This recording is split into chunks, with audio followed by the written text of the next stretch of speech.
Welcome to TNPSC preparation. So இது என்ன சீரியஸ்னு பார்த்தீங்கன்னா 12th standard history new book பார்த்துட்ருக்கோம். ஸோ அதில் வந்து rise of nationalism in India அப்படின்ற சாப்டர் வந்து பார்த்துட்ருக்கோம்.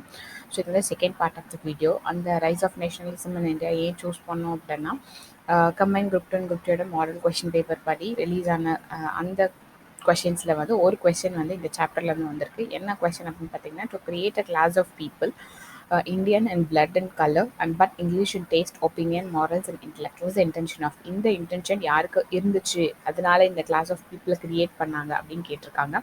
ஸோ அதுக்கான ஆன்சர் வந்து இந்த சாப்டர் அண்ட் இந்த பார்ட் ஆஃப் த வீடியோவில் வந்து உங்களுக்கு வந்து கிடைக்கும். ஸோ என்ன சிலபஸ் கவர் ஆகும் அப்படின்னு பார்த்தீங்கன்னா, யூனிட் 7 இந்தியன் நேஷனல் மூமெண்ட்டில் வந்து இந்தியன் நேஷனல் காங்கிரஸோட ரைஸ் வந்து இதில் வந்து நம்ம வந்து தெரிஞ்சுக்கலாம். ஸோ நெக்ஸ்ட்டு மெயின் சிலபஸும் அதே தான். பேப்பர் 1 ஜென்ரல் ஸ்டடீஸில் modern history of India and இந்தியன் கல்ச்சரில் இந்தியன் நேஷனல் காங்கிரஸ் அப்படின்னு ஒன்று இருக்குது. ஸோ இப்போ வந்து second part of the video அப்படின்றனால 20th ஸ்லைடுக்கு வந்து போகிறோம். Indentured labour.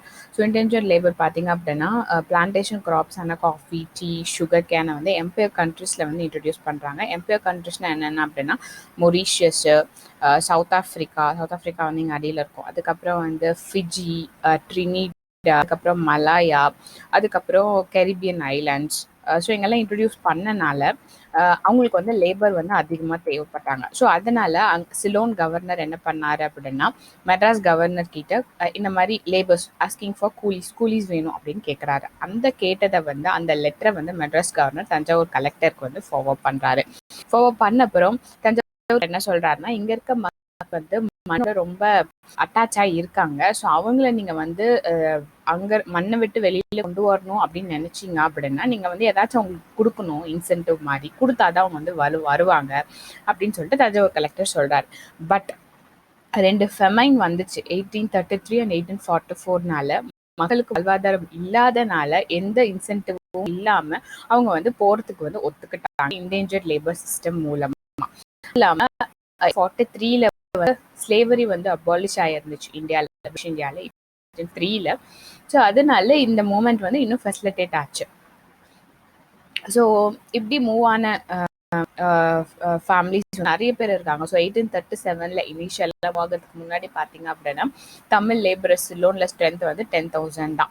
பட் இண்டஸ்ட்ரீஸ் வந்து ரேப்பிடாக டெவலப் ஆகிறதுனால லேபர் அதிகமாக தேவைப்பட்டனால 1846 80,000 இன்க்ரீஸ் ஆனாங்க. 1855 120,000 இன்க்ரீஸ் ஆனாங்க. 1877 320,000 வந்து இன்க்ரீஸ் ஆனாங்க. அண்ட் இது வந்து இது இல்லாமல் மொரிஷியஸ்க்கும் மற்ற கண்ட்ரீஸ்க்கும் சிலோன் இல்லாமல் மற்ற கண்ட்ரிஸான Mauritius, Straits Settlement, Caribbean island, Fiji எல்லாத்துக்குமே வந்து போயிருக்காங்க. ஸோ மொரிஷியஸ்க்கு போன மக்கள் பார்த்தீங்கன்னா 1843 30,000 மேல் 4,000 ஃபீல்ஸ் வந்து போயிருக்காங்க. அண்ட் இந்த ஆக்சுவலியோட முடிவில் பார்த்தீங்க அப்படின்னா அந்த லேபரர்ஸோட கவுண்ட் வந்து 50,000 வந்து இன்க்ரீஸ் ஆயிருக்கு. இன்டேஞ்சர் லேபர் அப்படின்றது ஒரு கான்ட்ராக்ட் சிஸ்டம். ஸோ 5 வருஷத்துக்கு அந்த லேபரை வந்து ஹையர் பண்ணுவாங்க. அவங்க ரிட்டர்ன் உங்களோட ஹோம்லேண்டுக்கு வரும்போது அந்த 5 வருஷத்தோட சேலரியை வந்து கொடுத்து அனுப்புவாங்க. ஸோ இங்கே வாழ்வாதாரத்தை இல்லை இந்த பெசன்ஸ், வீவர்ஸ் இவங்க எல்லாம் வந்து ஓகே மணி கொஞ்சம் ஏர்ன் பண்ணலாம் அப்படின்ற நம்பிக்கையில் வந்து போகிறாங்க. பட் அந்த சிஸ்டம் வந்து அடிமைத்தனத்தை விட ரொம்ப கொடுமையான சிஸ்டம் இருந்துச்சு.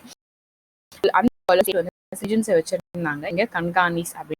அவங்க வந்து இங்கே வந்து லேண்ட் இல்லாத அந்த லேபரர்ஸை வந்து இந்த மாதிரி இன்டென்ஜர்ட் லேபர் சிஸ்டமில் வந்து கொண்டு போனாங்க. அண்ட் கொண்டு போன அந்த லேபரர்ஸ் வந்து ரொம்ப பெரிய ட்ரிப் இல்லையா. ஸோ அதில் நிறைய பேர் வழியிலே வந்து இறந்துட்டாங்க. ஸோ 1856 to 57 பார்த்தீங்க அப்படின்னா கொல்கத்தாலேருந்து ட்ரினிடாட்க்கு போன கப்பலில் போன மேல் பர்சன்டேஜில் 12% இறந்துருக்காங்க, 18% ஆஃப் ஃபீமேல் இறந்துருக்காங்க, 28% ஆஃப் பாய்ஸ் இறந்துருக்காங்க, அண்ட் 36% ஆஃப் கேர்ள்ஸ், 5% ஆஃப் குழந்தைங்க வந்து இறந்துருக்காங்க. அண்ட் வெஸ்டர்ன் எஜுகேஷனையும் அதோட இம்பாக்டும்.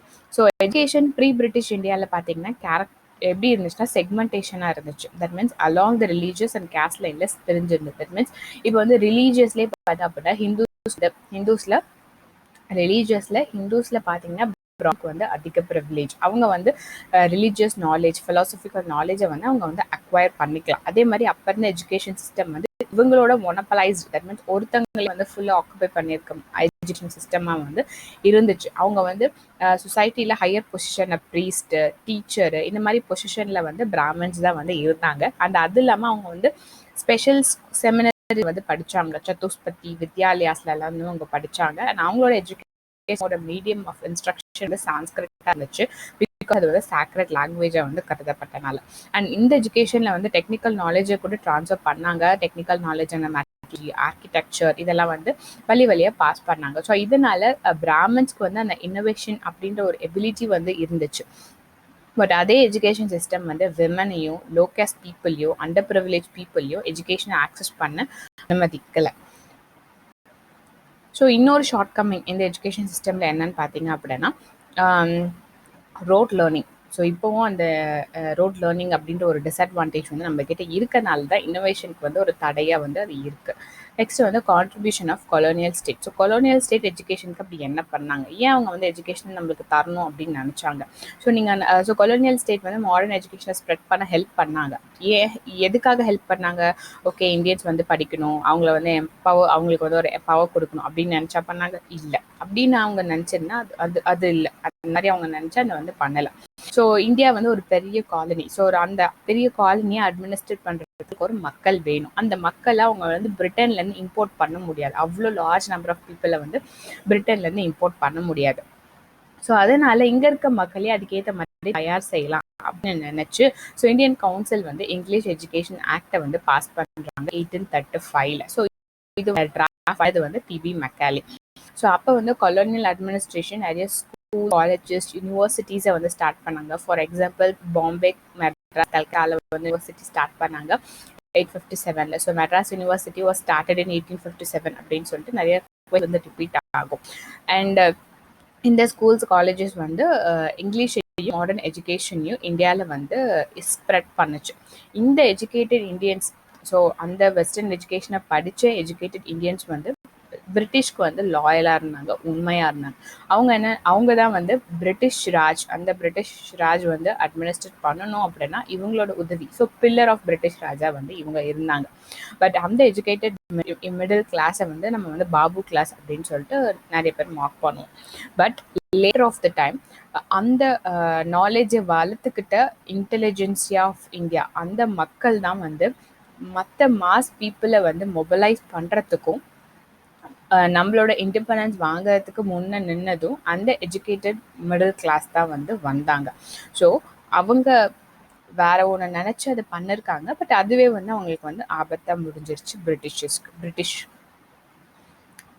ஸோ இதில் வந்து டிபி மெக்காலே பற்றி கொடுத்துருக்காங்க. ஸோ டிபி மெக்காலே பார்த்தீங்க அப்படின்னா ஜெனரல் கவுன்சிலில் ஃபர்ஸ்ட் லா மெம்பர், இந்தியாவில் ஃபர்ஸ்ட் லா மெம்பராக இருக்காரு 1834 to 38. ஸோ இவர் வரதுக்கு முன்னாடி ஒரு ஜெனரல் கமிட்டி ஆஃப் பப்ளிக் இருக்கு 1823 ஃபார்ம் ஆன அந்த கமிட்டி வந்து என்ன அவங்களுக்கு அப்படின்னா ஈஸ்ட் இந்தியா கம்பெனியை கைட் பண்ணும் இந்த மேட்டர்ல. தட் மீன்ஸ் எஜுகேஷனை பற்றியும் மீடியம் ஆஃப் இன்ஸ்ட்ரக்ஷனை பற்றின சப்ஜெக்ட்ஸ்லையும் ஈஸ்ட் இந்தியா கம்பெனியை வந்து கைட் பண்ணும். ஸோ அந்த கமிட்டி வந்து ரெண்டு குரூப்பாக பிரியுது. ஒன்று ஓரியன்டலிஸ்ட், இன்னொன்று ஆங்கிலசிஸ்ட். ஓரியன்டலிஸ்ட் வந்து லோக்கல் லாங்குவேஜில் எஜுகேஷனை ஸ்ப்ரெட் பண்ணுங்க, ஸோ லோக்கல் லாங்குவேஜில் கல்வியை சொல்லிக் கொடுங்க அப்படின்னு சொல்றாங்க. ஆங்கிலசிஸ்ட் என்ன சொல்கிறாங்க அப்படின்னா வெஸ்டர்ன் எஜுகேஷனை வந்து இங்கிலீஷ் லாங்குவேஜில் வந்து சொல்லிக் கொடுங்க அப்படின்னு சொல்லிட்டு சொல்கிறாங்க ஆங்கிலசிஸ்ட். ஸோ மெக்காலே தான் சப்போர்ட் பண்ணுறாரு. அண்ட் அதில் மினிட் ஆன் இந்தியன் எஜுகேஷன் 1835 வந்து ஒரு ஆர்டிக்கல் மாதிரி ஒன்று எழுதுறாரு. அதில் வந்து என்ன ஆர்கியூ பண்ணுறாரு அப்படின்னா ஸோ வெஸ்டர்ன் எஜுகேஷனை இங்கிலீஷ் லாங்குவேஜ் சொல்லிக் கொடுக்கணும் அப்படின்னு சொல்கிறாரு. ஸோ ஆங்கிலசிஸ்ட் அவர் ஏன் சப்போர்ட் பண்ணுறாரு அப்படின்னா அவர் வந்து ஒரு கிளாஸ் ஆஃப் பீப்புளை கிரியேட் பண்ணணும்னு நினைக்கிறாரு.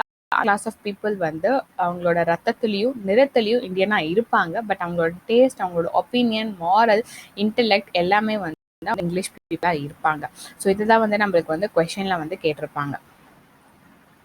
So to create a class of people Indian in blood and colour but English in opinion, moral, intellect. இது யாரோட இன்டென்ஷனாக இருந்தது அப்படின்னா டிபி மெக்காலேயோட இன்டென்ஷன் இருந்துச்சு. நெக்ஸ்ட் பார்த்தீங்கன்னா role of educated middle class. அந்த எஜுகேட்டட் மிடில் கிளாஸ் வந்து என்ன பண்ணாங்க? ஸோ எக்கனாமியும் அட்மினிஸ்ட்ரேஷன் பக்கம் டிரான்ஸ்ஃபார்ம் ஆகிட்டு இருக்கு, ஒரு பக்கம் வெஸ்டர்ன் எஜுகேஷனோட க்ரோத்தும் இருந்துருக்கு. இதெல்லாம் சேர்ந்து ஒரு புதிய சோஷியல் கிளாஸை வந்து எமர்ஜ் ஆகுது. அதுதான் வந்து மாடர்ன் இந்தியன் இன்டெலிஜென்சி. அவங்களுக்கு இன்னொரு பேர் வந்து நியோ சோஷியல் கிளாஸ். நியோனா புதுசாக ஆரம்பிக்கிற ஒரு சோஷியல் கிளாஸ். ஸோ இவங்க வந்து இனிஷியலாக கொலோனியல் அட்மினிஸ்ட்ரேஷனை பற்றின எண்ணம் வந்து பாசிட்டிவாக தான் இருந்துச்சு. பட் சீக்கிரமாகவே ரியலைஸ் பண்ணாங்க இண்டிபெண்டன்ட் இந்தியாவில் மட்டும்தான் அவங்களோட இன்ட்ரெஸ்ட் வந்து சர்வ் ஆகும் அப்படின்னு சொல்லி. ஸோ அவங்கள ரியலைஸ் பண்ண மக்கள் பேட்ரியாட்டிசம் வந்து ப்ரமோட் பண்ணாங்க. ஸோ அந்த கான்ஷியஸ்னஸ் வந்து நிறைய அசோசியேஷன் உருவாக வந்து காரணமா இருந்தது. ஐஎன்சி உருவாகிறதுக்கு முன்னாடி இந்த மாதிரி நிறைய அசோசியேஷன் வந்து இந்த ரியலைசேஷன் இருந்தது. ஸோ அந்த மாடர்ன் இந்தியன் இன்டெலிஜென்சியா யார் யாருன்னு பார்த்தீங்க அப்படின்னா ராஜாராம் மோகன் ராய், ஈஸ்வர சந்திர வித்யாசாகர், சுவாமி விவேகானந்தா, அரவிந்தோ கோஷ், கோபாலகிருஷ்ண கோகலே, தாதாபாய் நவ்ரோஜி, ஃபரோஷா மேத்தா, சுரேந்திர பானர்ஜி. ஸோ இவங்க எல்லாம் வந்து அப்போ இருந்த அந்த ரிலீஜியஸ் சோஷியல் பொலிட்டிக்கல் மூமெண்ட்ஸை வந்து லெட் பண்ணாங்க. ஸோ அவங்க வந்து படிச்சிருந்தனால ஸோ அவங்களுக்கு வந்து ஒரு எக்ஸ்போஷர் கிடைச்சது நேஷனலிசமை பற்றியும், டெமோக்ரஸியை பற்றியும், சோஷியலிசமை பற்றியும். ஜான் லாக் எழுதினது, ஸ்டுவர்ட் மில் எழுதினது, மசினி எழுதினது, கரிபால்டி, ரூசோ, தாமஸ் பெயின் இவங்களோட ஒர்க்கை அவங்க படித்தனால அவங்களுக்கு வந்து இந்த ஐடியாஸ்க்கு எக்ஸ்போஷர் கிடைச்சனால ரிலீஜியஸ் அண்ட் பொலிட்டிக்கல் மூமெண்ட்ஸை வந்து இந்தியாவில் வந்து லெட் பண்ணாங்க. ஸோ யூரோப்பியன்ஸ்க்கு மட்டும் வேணும் அப்படின்னு நினச்சிருந்த அந்த 3 இன்ஹெரண்ட் ரைட்ஸான free speech, free press, association வந்து இந்த மக்கள் மாடர்ன் இந்தியன் இன்டெலிஜென்சியா மக்கள் வந்து நமக்கும் வேணும் அப்படின்ற மாதிரி கருத ஆரம்பிச்சாங்க. ஸோ அந்த சமயத்தில் நிறைய ஃபோரம்ஸ் வந்து உருவாச்சு. அந்த ஃபோரம்ஸில் வந்து பீப்புள் வந்து அவங்களோட இஷ்யூஸை சொல்லி டிஸ்கஸ் பண்ணாங்க.